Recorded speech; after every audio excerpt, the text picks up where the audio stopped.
होता کہ گھر میں جو مرضی ہوتا رہے وہ باہر مضبوط رہے گا۔ نکاح کو، میاں بیوی کے رشتے کو قرآن پاک نے اللہ نے اپنی نشانیوں میں سے نشانی کہا ہے۔ یہ فاحد میاں بیوی کا رشتہ ہے، جسے کہا یہ میری نشانیوں میں سے نشانی۔ پتہ ہے خرابی کہاں سے شروع ہوتی ہے؟ سب سے پہلے تو شادی ہوتی ہے غیر شرعی، غیر شرعی۔ کول 10واں ہو جائے تو مولانا صاحب کو بلاؤ، نعت خاں کو بلاؤ، اور بچے کی شادی ہو تو پھر اب نہیں حضور سے پیار، اب نہیں محبت، اب کدھر گئی غلامی کہ اللہ رسول سے صرف دکھوں کا رشتہ؟ بلاؤ نا اب بھی بینڈ باجا، یہاں تو بینڈ باجا کل والے دن بھی منگاؤ، 10ویں پہ بھی منگاؤ، اور دکھوں کی بات آئی تو قرآن شریف شروع کرا لیا، اور جب سکھ آئے تو پھر آپ نے موت شروع کرا لی۔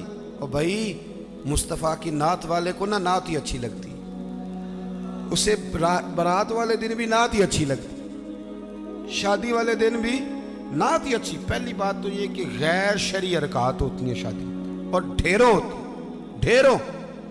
سب سے بری حرکت کون سی ہے؟ سب سے بری حرکت یہ ہوتی ہے کہ لڑکے اور لڑکیوں کا جوش و خروش سے شادیوں پہ جانا، اور پھر مووی والا آتا ہے وہ لڑکیوں کی عورتوں کی مووی بھی بناتا ہے، اور اب تو اللہ خیر کرے مووی کو ویسے لوگوں نے فرض کفایہ سمجھ لیا ہے، اللہ معاف کرے، ہر آدمی نے ہاتھ میں موبائل پکڑا۔ اتنا ضروری کام ہے یہ؟ مووی بنتی ہے، مہندی ہوتی ہے، ناچ گانا ہوتا ہے، تماشے لگتے ہیں۔ پھر میں حیران ہوتا ہوں، جوان لڑکیوں کے ہاتھوں میں پھول دے کے انہیں کھڑا کیا جاتا ہے کہ دولہا جب آئے تو پھول پھینکنا۔ دولہے کے ساتھ بوڑھے بوڑھے لوگ ہوتے ہیں کہ جوان لڑکے ہوتے ہیں؟ بولے تو وہ پھول کیوں لڑکیاں پھینکتی ہیں؟ لڑکیاں ساری برقعے میں ہوتی ہیں، چھپے ہوئے منہ ہوتے ہیں، تو سارا خاندان تو بیوٹی پارلر سے تیار ہو کے آیا ہوتا ہے، تو آپ تو گناہ کو آواز دے رہے ہیں۔ پتہ ہے رسم کیسے ایجاد ہوئی؟ صاحب فتوح الشام نے لکھا ہے یہ لڑکیوں کے پھول پھینکنے کی رسم جب قادسیہ کے علاقے حضرت سعد بن ابی وقاص رضی اللہ تعالیٰ عنہ فتح کر رہے تھے، تو آپ ایک ایسے علاقے سے گزرے جس کی عمارتیں بڑی شاندار تھیں۔ علامہ واقدی کہتے ہیں کہ دور دور سے لوگ وہ عمارتیں دیکھنے آتے تھے کہ بھئی فن تعمیر کا شاہکار ہیں یہ چیزیں۔ اس ایریے سے گزرنا تھا مسلمان فوج نے، تو عیسائیوں نے اور یہودیوں نے ایک چال چلی، انہوں نے عورتوں سے کہا خوبصورت لڑکیوں سے کہ پھول پکڑ لو، اور جب فوجی گزرے تو ان کے اوپر پھول پھینکنا، اگر 2-3 جرنل بھی تم تباہ کرنے میں کامیاب ہو گئی تو مسلمانوں کو ہم زیر کر لیں گے۔ پھول پھینکو، چھتوں پہ چڑھ گئی، اور چھتوں کی طرف نوجوانوں نے دیکھنا ویسے ہی ہے چونکہ شاہکار ہیں ہماری مناظر۔ حضرت سعد بن ابی وقاص رضی اللہ تعالیٰ عنہ آگے آگے تھے، سمجھ آ رہی ہے نا میری باتوں کی؟ آگے آگے جا رہے تھے، کمان کر رہے تھے فوج کی۔ جب آپ نے دیکھا عورتیں چھتوں پہ ہیں تو حضرت سعد بن ابی وقاص شرارت سمجھ گئے، سازش سمجھ گئے۔ لوگ زہر بھی جو ہوتے ہیں نا، زہر بھی دودھ میں ڈال کے دیتے ہیں، ڈائریکٹ نہیں دیتے، انہیں پتہ ہوتا ہے کہ زہر رگوں میں کیسے اتارنا ہے۔ جناب سعد بن ابی وقاص آگے آگے تھے، جب دیکھا عورتیں چھتوں پہ ہیں تو فوراً بولے، گھوڑے پہ چڑھ گئے اور فوج کی طرف توجہ کر کے کہنے لگے فوجیو تمہیں پتہ ہے نا اللہ کیا فرماتا ہے؟ رب فرماتا ہے مردوں سے کہو نظریں جھکا کے رکھیں۔ نظریں کون بلا؟ جی مومن مرد۔ قرآن مجید نے حکم دیا کہ مومن مرد نظریں، اس کا مطلب ہے مرد وہ نہیں ہوتا جو اکڑ اکڑ کے چلے، مرد تو ہے ہی وہ قد اونچا ہو نظریں جھکی ہوئی ہو، مرد کہتے ہی اسے۔ مردوں سے کہو نظریں جھکا کے رکھیں۔ 10,000 فوج تھی، عورتیں پھول پھینکتی نہیں، 10,000 فوجی گزر گیا پر ایک نے بھی نظر اٹھا کے نہیں دیکھا۔ جب سارے گزر گئے تو ان عورتوں نے پلیٹیں پھینکی اور کہنے لگی او بے شرمو یہودی اور عیسائیوں، تم کس طرح کے لوگ ہو، اپنے مقاصد کے لیے بہو بیٹیوں کو استعمال کرتے ہو، اور یہ کتنی شان والے ہیں، ایک آیت سنی ہے اور نظریں جھکا لی ہیں، تم بھی غلط ہو، تمہارا طریقہ بھی غلط ہے۔ آج کے بعد ہم مدینے والے رسول کا کلمہ پڑھیں گے، ہم مسلمان ہوا کریں گے۔ اور ہمارے ہاں شروع انہوں نے کی تھی، اور اللہ خیر فرمائے رنگ ہم نے پکڑ لیا اس کا۔ ہمارے ہاں عورتیں پھول پھینکتی، بزرگ نہیں پھول پھینک سکتے، نوجوان نہیں پھینک سکتے۔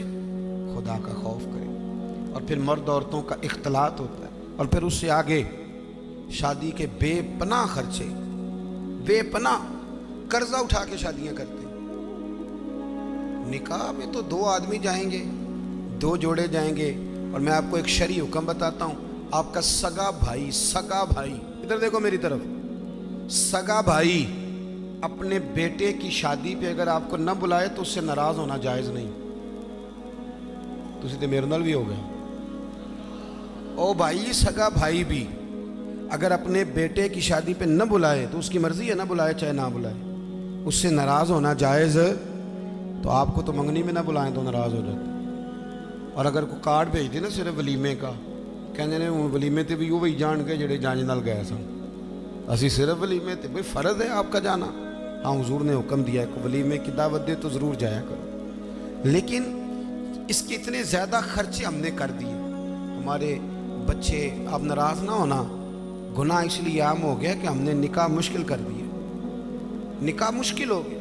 अगर हम इसके अखराजात कम करें, मैं शादियाँ देखता हूँ, मुझे लगता है इतने पैसों में 6 शादियाँ हो सकती हैं। कर्जा उठा के शादी कर ली, 15 दिन नहीं गुजरते तो पैसे लेने वाला आ जाता है। वो कहता है मेरे तो रखना पहले।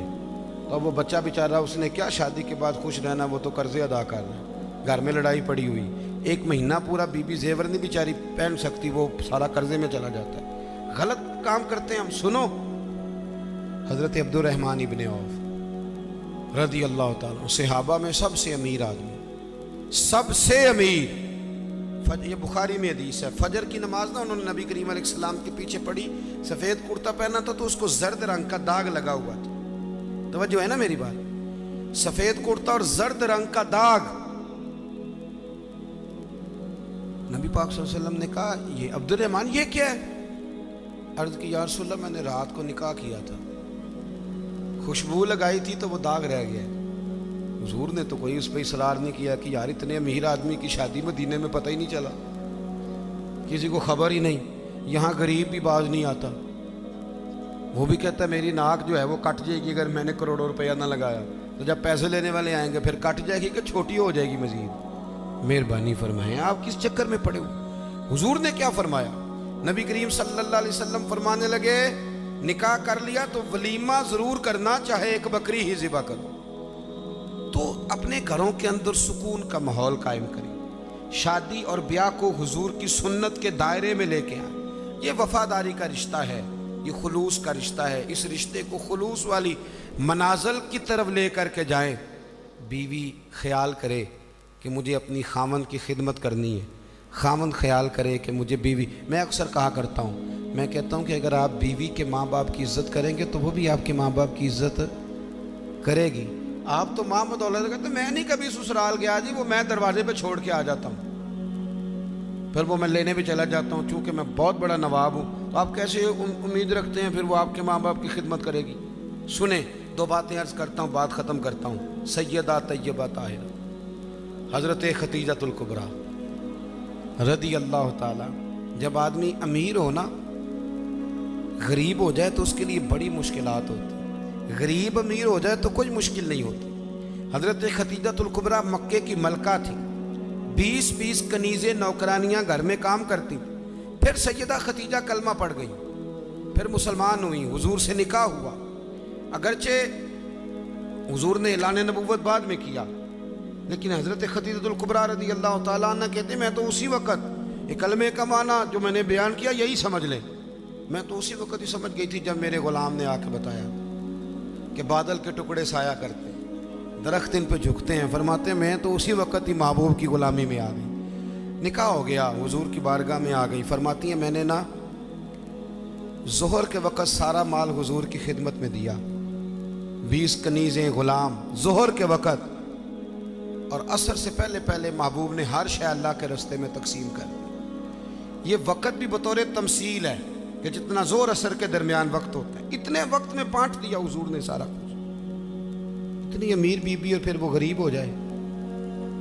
हज़रत खतीजा ने फिर वो वक्त भी देखा कि आपके कपड़ों को 20-20 पैबंद लगे होते थे, 20-20।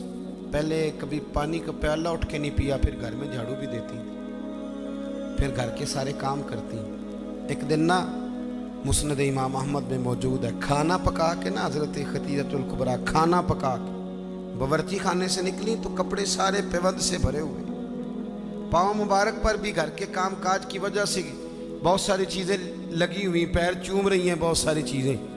हज़रत खतीजा बावर्ची खाने से खाना पका के निकली और जब महबूब करीम के सामने रखा तो हुजूर मुस्कुराने लगे, गौर से सैयदा का चेहरा देखने लगे।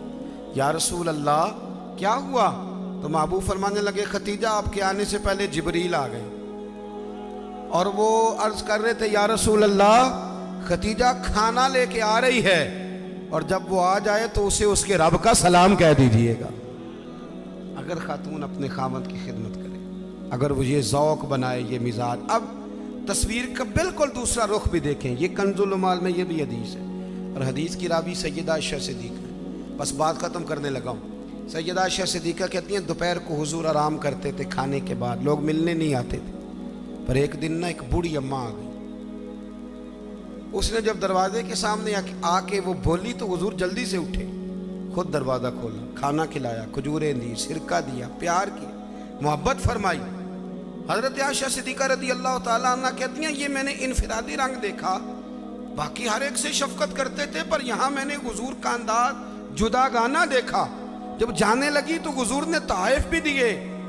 मेरे दिल में ख्याल आया हुजूर अब जाएंगे, रात को वापस आएंगे तो पूछूंगी कि ये अम्मा कौन है, लेकिन महबूब तो लेट गए।